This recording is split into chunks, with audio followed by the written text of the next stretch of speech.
questions we wrestle with as Christians about who God is, how do we live out our faith, what is the Bible, what is the truth of the Bible, what are we supposed to believe, how are we supposed to live? There are really big, deep questions that we ask each other, that we ask God, that we wrestle with ourselves. And that's why the Cultivate podcast exists, to help us go deeper in our understanding of who God is, His Word, and the way that He's called us to live. Hey everyone, welcome to the Cultivate podcast through the Grove Church. I'm Charlie Lofton, lead pastor there, and we have our excellent producer, amazing co-host, Abigail Boone. What's up? Whoop. So I was talking to my mom yesterday, and she said, I'm really enjoying the podcast. I was like, okay. And I asked her, does she watch it or listen? Right. And she watches it on Okay. YouTube. She said, I really like that girl that was on this week, but then she was comparing you to the girl that was on the week before, which was also you. Oh. Okay. Like, Ma, it's the same person. I look different. It's always Abigail. It's always Abigail. Different outfit, new day. Anyways, so you're giving off a good aura, but also different auras from week to week. Sure. You can think I'm different people. That's right. So we are in a series right now where we're kind of working our way through some systematic theology topics, and we kind of defined what that is, kind of understanding what the Bible says more in just kind of theological categories. We kind of talked about what those 10 main categories are. A different time I'll make you see if you can name all 10 of them. And we kind of talked about why it's important, and we talked about the difference between important things and foundational things. And if you did not hear that, I encourage you to go back and watch that episode. And then the plan was to spend 2 sessions talking about theology proper, which is study of God. The study of God. Theology proper. Theology is the study Dallas of God. Proper. But we also use it as a broad term for all the stuff. Theology proper is who is God. And so we were going to do just a couple of episodes, but then we just kind of got into it and we just had to keep going. We did a Trinity episode. Yes. And then we did a episode on kind of his superlative characteristics, the omnis, if you will, omnipresent.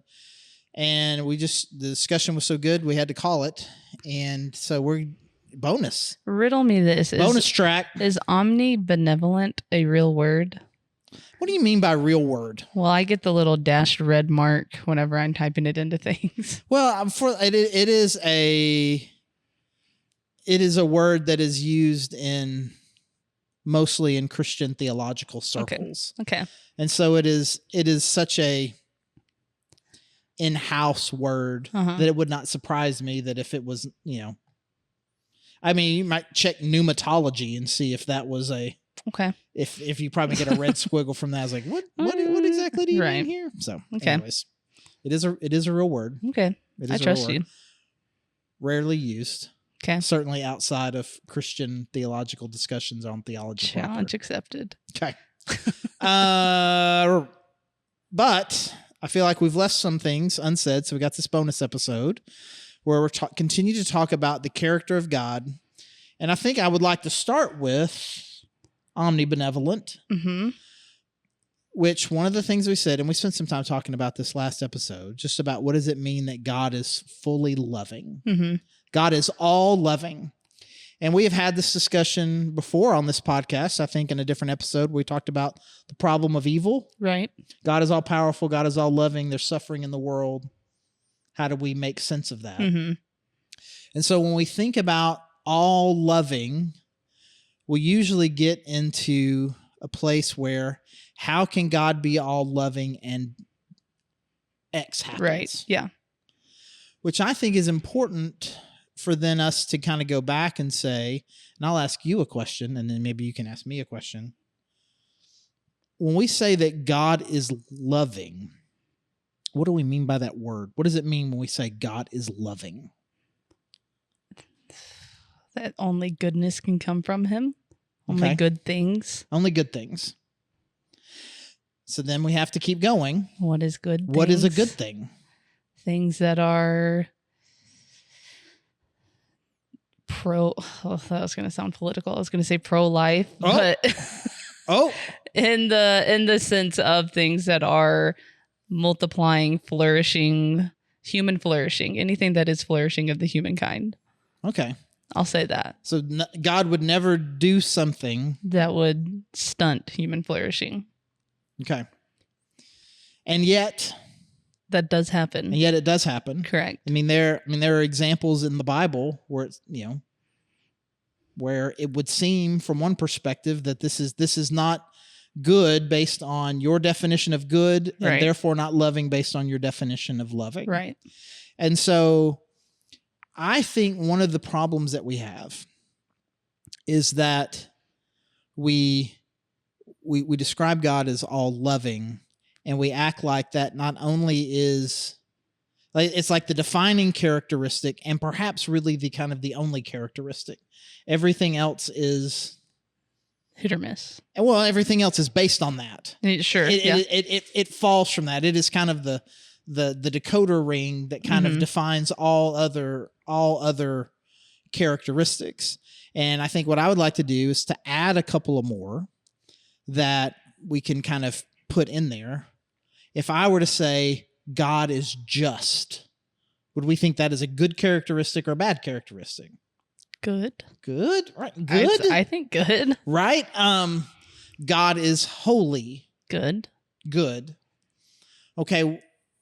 Are there examples where loving, the way that you've defined loving, and justice conflict? In my American view of it, yes, but in the textbook definition, no. Well, just in kind of and kind of just a little kind of pop definition that you just gave for loving and good. Right. There, to execute some types of justice would feel like right. What was it? Human flourishing. Against human flourishing in some ways, right?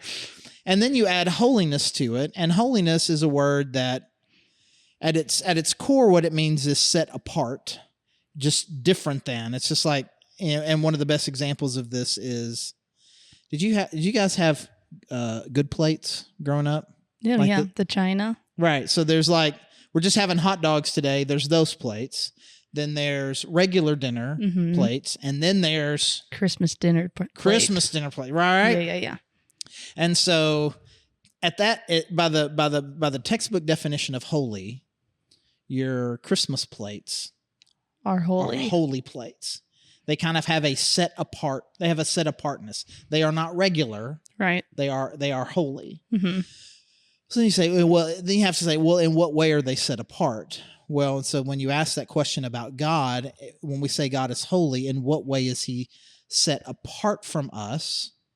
Well, it's not just in his stature. Holiness, when we talk about God being holy, he is set apart from us morally is kind of the biggest one. And because he is perfect and we are so imperfect, the gap there is huge. Mm-hmm. And he is set apart, and there necessarily must be distance. Couldn't it also be creator and created? Yeah, but again, in the way that we use holiness the most, the context in which we use holy the most, it is almost always referring to character. Okay. Not just in his ownership or his bigness, but just in his character. Mm-hmm. If I mean, this is a mediocre metaphor. Okay. If we were to say that God is clean, then what could God have in common with dirt? He would have to keep dirt off of away. Him. Right.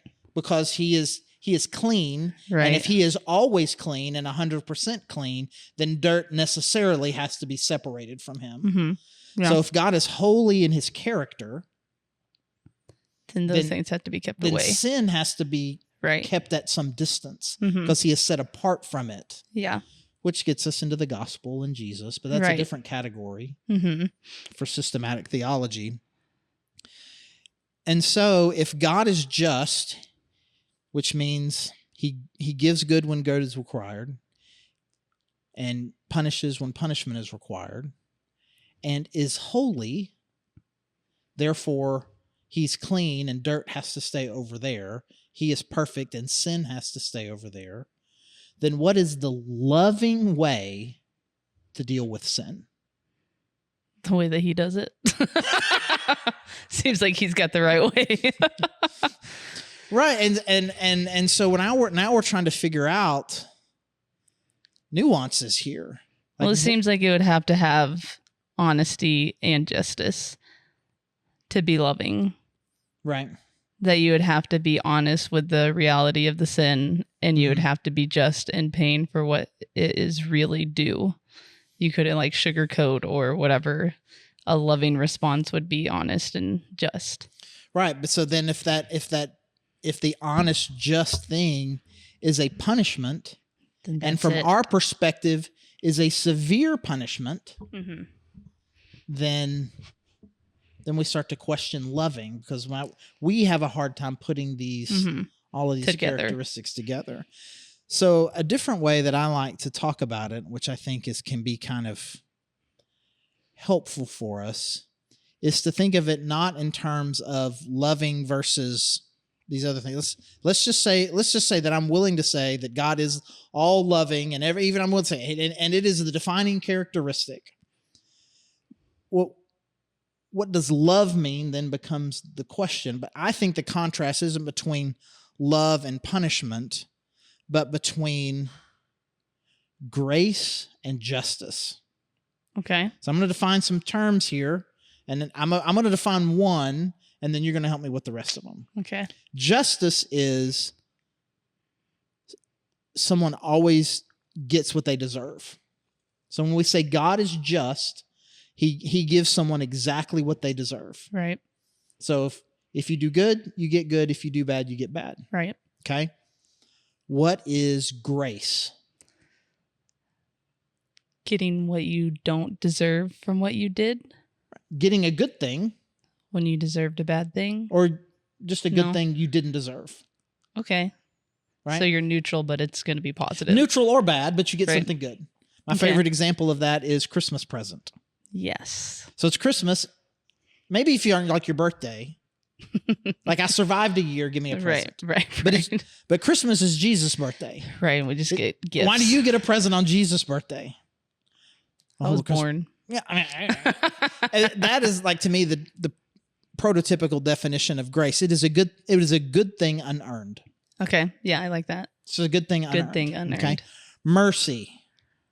You should have been punished, but you weren't for Right. something bad you did. So something bad, like you broke some rule at home, and normally you would get punished, and your dad says, "This time, I won't." But don't make it a second time. No, all right. And so you use that word like in courtrooms where a defendant will place himself at the mercy of the court. Mm-hmm. I did it. I technically deserve the punishment. I'm asking for mercy. I'm not asking for mitigating circumstances. I'm not saying I didn't do it. I'm not saying if you look at it just like this, maybe you shouldn't punish me. It is the right thing for you to punish me. But instead I'm asking you to instead be merciful. Right. Okay. What is a reward? For doing something good. Yeah. So you get a reward if you did something good. I did something good, so I got something good. Punishment. It's what you get for doing something bad. I did something bad. I get something bad. So punishment and reward are elements of justice. Mm-hmm.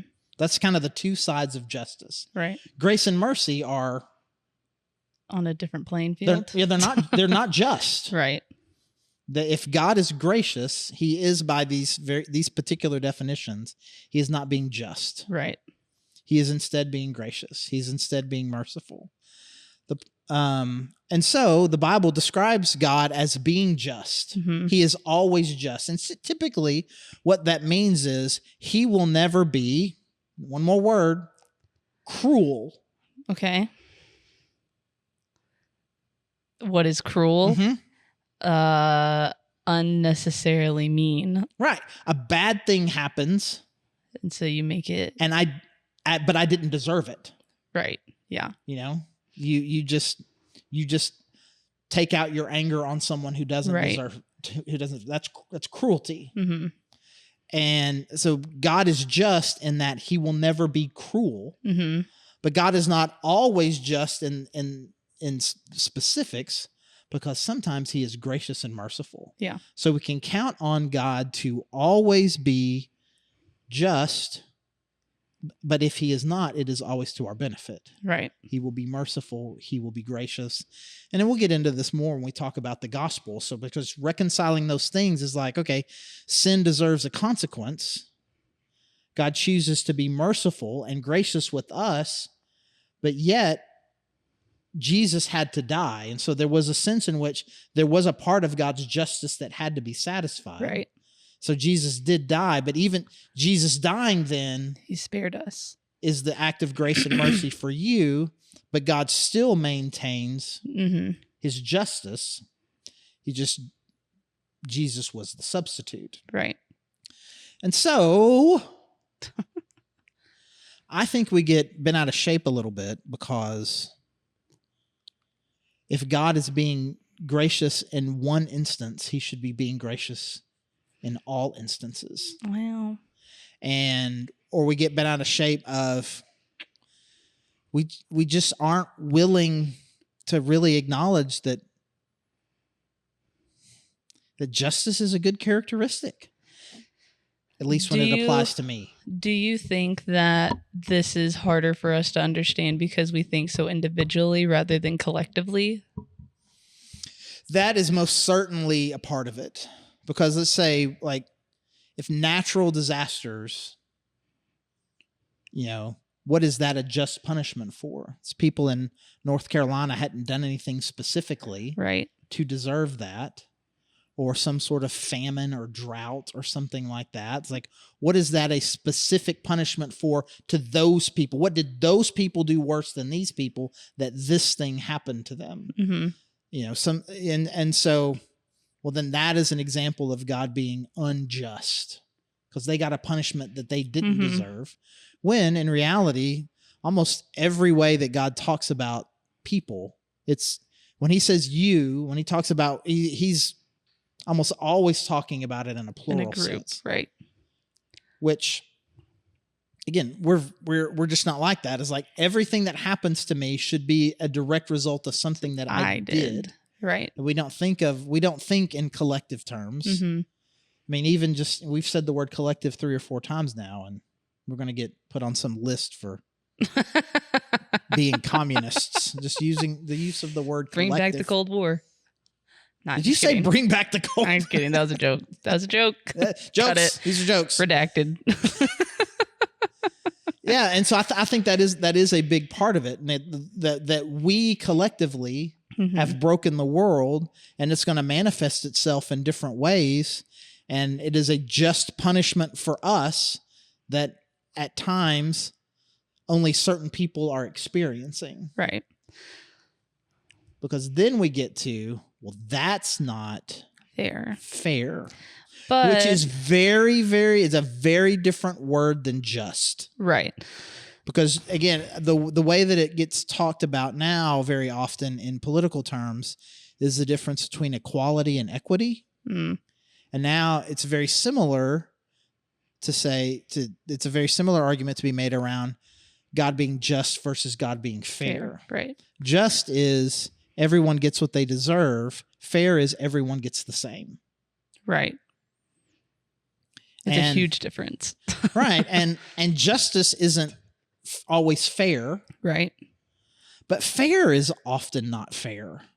Well, because it's not going to take into the concerns of the collective, because someone else is going to be affected. Right. But I think that goes back to, you didn't tell me that I was wrong when I said human flourishing, but like if we looked at everything, not necessarily like what is the direct result of after why he would have done a natural disaster, or maybe looking at something smaller than natural disaster, it's like, well, it's not just cruel and unusual to do something to you, but look at his larger picture of what does he desire out of life in his created beings. Right. And that's a collective rather than me.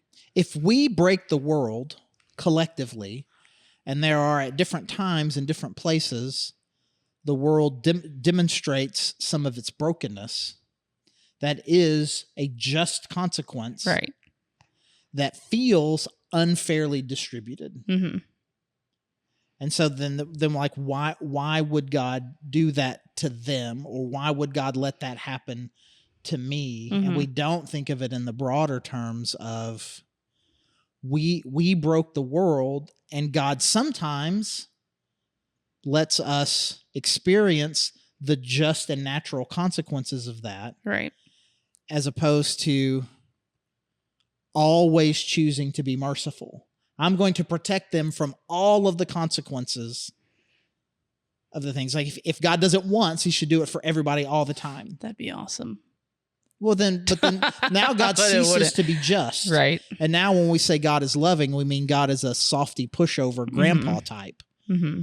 Oh, don't yell at that baby. She's so sweet and precious. And she's That's me. Standing behind grandpa going, suckers. Yeah. Right? God's he's not a sucker grandpa. Uh-huh. He is a good and gracious father. He is a good and gracious king. But kings and fathers and lords and capital G God has a responsibility, and in a way that feels appropriate to him. Mm-hmm. Sometimes he restrains his justice, and sometimes he allows his justice. Mm-hmm. If we understand and read the Bible correctly, even the things that we are experiencing now is God restraining his justice. The word that gets used there, and we can add this word to our list, is wrath. Okay. And we sometimes can confuse wrath with cruelty. Cruelty is kind of a unwarranted bad, and we don't like the word wrath, and so we associate it with that. When wrath is just really a strong Bible word for punishment. Okay. Punishment is what you feel. Wrath is what he does. I show wrath by punishing. Those are synonyms, not the right word, but they're two sides of the same. Yeah. They're two sides of the same coin. Mm-hmm. And so so everywhere in the Bible where it says wrath, you could use the word punish. Well, I mean, it just depends. Punishment is what happens to, again, punishment is what happened to you. Wrath is what God experiences. Okay. Right? And so what it says is the wrath of God, very often it talks about it being restrained. Okay. That if he wanted to punish, he would be just in allowing way more consequences. All the way up into and including like what happened with Noah's Ark. The flood. Like you guys have completely lost the thread here, and I'm gonna wipe out and start over. That feels cruel, but if we trust God, then it was a just punishment. And then he comes back to Noah afterwards and says, I will never do that again. I put the rainbow in the sky. I'm never going to do that again. He doesn't say he's not ever going to do it again because we won't deserve it again. Right. He's just choosing I'm no longer going to punish you like that again. So if we take the story of Noah's Ark at its word, then everything that we're experiencing is God holding back wrath. But we expect all good things all the time. We decide that's the normal. I'll tell you this. This is one of my favorite little stories. I forget who I stole this from. I'll just pretend like I came up with this story, Abigail. So I come to your house 1:00 in the afternoon. I knock on the door and like, hey, what are you doing here? It's like, I just thought of you today and I wanted to give you $100. I need you $100. I come back the next day right at 1:00. Knock on the door. Hey, what are you doing here again? Well, I just thought about you. I want to give you another $100. Yeah. Hand it to you. Day 3 rolls around. 1:00. Knock on the door. You see me there and you're thinking, yeah, $100. Yeah. Right? So I give it to you. Day 4 rolls around. It's 12:58. Where are you? At the door waiting for you. At the door waiting, right? And so I come again. Like by day 6 or 7, maybe you've got cookies. Right? Absolutely. I want to make it a good stay for you while you drop off your $100. So 25 days in a row, this happens. Okay. Day 26, I don't show up. Day 27, I don't show up. Day 28, I don't show up. Day 29, I don't show up. Day 30, you see me out somewhere. What are you saying to me? Where you been? Are you upset? I probably no. You shouldn't be. I should be. You shouldn't be. I should. You shouldn't be. Right. But a little bit, you're like, we had a good where thing have going. you been? Yeah. You know, you never did anything in any of the 25 days to earn that $100, but you lived under it for so long, right, that it became to be normal. And expected. Mm-hmm. And God, we live that way day to day, especially as Americans, Mm-hmm. Place with a lot of restrained wrath, a lot of restrained justice, a lot of restrained punishment, that it is shocking to us when we have to experience anything other than that. Right. And so that makes us question the character of God, as opposed to being a reminder of, oh yeah, we did break this world, didn't we? Mm-hmm. And my sin should have a consequence, and I should be really, really thankful, right, for all the times that I didn't. Mm-hmm. And we have, especially as believers, we live so much under the grace of God that we've decided that grace is normal. So if this is justice and we live in grace, and grace is above that, then suddenly what seems just should be up there. The bar moves up to what grace is. Mm-hmm. And in order for God to be gracious, he has to be even more gracious than normal grace. Right. Normal grace is, I live in it so long, after 25 days of getting $100, day 26, I don't get the $100. That's a character defect of God, rather than a wake-up call for right. how good God has been. Mm-hmm. And so, and again, every point of theology touches on another one. And so we'll spend some time talking about like kind of what sin is and what is the just consequence of sin. But I think it is important for us, as we are trying to put our mind around the overall character of God, that we don't pick one and allow it to live in a vacuum. Right. I said this to somebody at church on Sunday. We were talking about some other topic. It's like, I just struggle with this, and this. And I was like, well, the Bible teaches those things, but that's not the only thing that the Bible teaches, right? So the Bible does say that God is loving, but it is not the only thing that it says to describe God. Right. God is loving, God is just, God is gracious, God is merciful, and we have rebelled severely against him. Mm-hmm. And we have kind of put God in a situation where these two different characteristics, his goodness and his justice, are now, putting God in a bind is the wrong way to say it. Mm-hmm. Because it's not like he is, I got to think about this about right. what to do. Right. But we've kind of put God in a situation where, well, I always want to be good, mm-hmm. but now you've placed me in a situation where I have to be just. But he can perfectly do both. And now ultimately what it leaves up to us is, when I experience this world, I see the way that things are, I learn about sin, I learn about holiness, I learn about all these things. Do I trust that in all of these situations that God is being good, that God is still worthy of worship? Do I trust him, or my own ability to assess things? Yeah. And ultimately, it's going to make sense that everybody's got a story or two where you're like, I can't make sense of that though. Mm-hmm. But why this? Why would God have allowed this very specific thing? And it's a very normal thing to kind of struggle, but ultimately, again, touching on so many different areas of theology, that really is where faith comes in. Mm-hmm. Do I, in the worst of times, believe that he is still good? Right. Well, and this might not be exactly what you're talking about with holiness, but we can't view God through how I would be able to balance justice and mercy and all of those things. I wouldn't be able to be fully both at the same time, but he's something so other. And we kind of touched on this last episode, where it's like, just because you can't put words to it doesn't mean it's not true. Right. But being able to have faith that God is capable of being all of those things perfectly, and to administer them perfectly is another step of faith to it. Yeah. And so do I trust in God as he is revealed to me in his scripture and as I experience him in this world? Or do I think, no, that's not how I would do it? Right. Because, if we have reduced God to what we believe the idealized human should be, then then it's just, it's just old man with a beard in the clouds. And all we have done is create an idealized version of myself as opposed to worshiping God for who he is.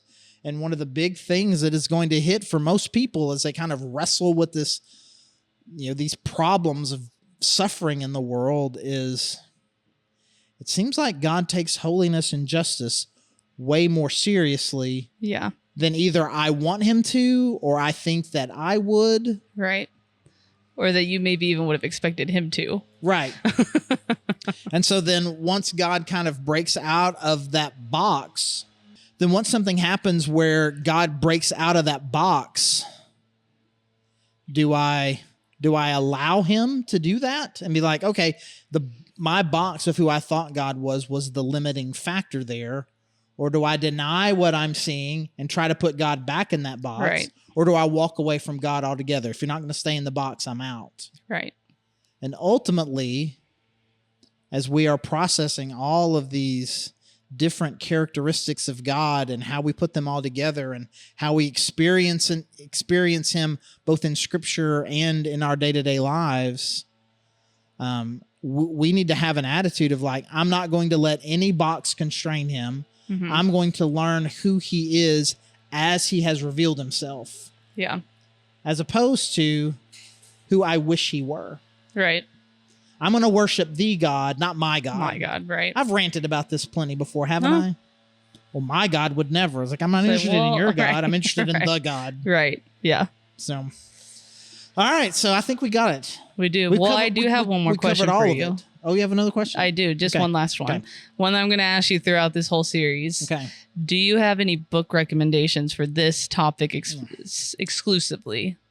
There are a couple of books, and they are both older books. One is by a guy named Tozer, and it's called Knowledge of the Holy. Okay. It's a shorter book. It's pretty intense. And a longer, equally intense book is a book called Knowing God by J.I. Packer. Okay. And they are both just making you kind of stop and figure out a lot of these different characteristics of God and how do I take these things in and how do I experience in them? And so, I think I'll say Knowledge of the Holy is smaller, more intense. J.I. Packer is bigger, maybe a little deeper, a little less intense. Okay. But they're both really good. Okay. I highly recommend both of them. All right. Perfect. So thank you, Abigail, as always, and thank you for joining us. And we are going to start Bibliology. Whoop, whoop. Study of the Bible. Starting next week. Encourage you to come back and join us. And as always, please find us in real life, thegrovechurch.org/connect. We'd love to know you, help you, answer any questions. If you have any questions on any of these topics or ideas for new topics, let us know. You can let us know there. Again, thank you so much for joining us. Thank you for listening to the Cultivate podcast. Our hope is that you are taking steps to go deeper in your faith, that you are asking big questions and you're looking for answers. We hope that we can be a resource for you through our podcast and any other way that we can help you. You can find all our episodes anywhere that you can find podcasts, including YouTube. And again, thank you so much for joining us.